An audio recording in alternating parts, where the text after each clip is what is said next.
والاكل اللي موجوده في اللعبه كلها وحاطينها في مكان واحد عند البحيره علشان المنافسين يطمعوا في المعدات والاكل واللي يروح يموتوه، وولعوا نار ومشوا من جنبها علشان يلفتوا انتباه كايك والاتنين اللي معاه، وفعلا حصل وراحوا للنار.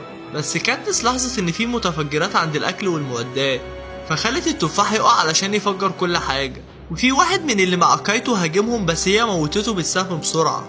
بس لقت رو بتموت وحزنت عليها جدا وعملت علامة المقاطعة ال11 اللي رو منها في الكاميرات، والشعب تعاطف معاها جدا وهاجموا الحكومة. وهايمتش راح لمدير اللعبة وقال له كاتنس ما ينفعش تموت علشان الشعب متعاطف معاها ولازم تعملوا حاجة علشان الشعب يهدى. وفعلا اعلنوا عن تغيير قانون في اللعبة، وهو ان لو اخر اتنين فضلوا عايشين من نفس المقاطعة هيعيشوا هما الاتنين. وكاتنس فرحت جدا وفضلت تدور على بيتا، وهي ماشية لقيت بيتا مسك في رجلها وكان متنكر في الطبيعة، ولما طلعته كان واضح انه بيموت وكان متصاب في جسمه.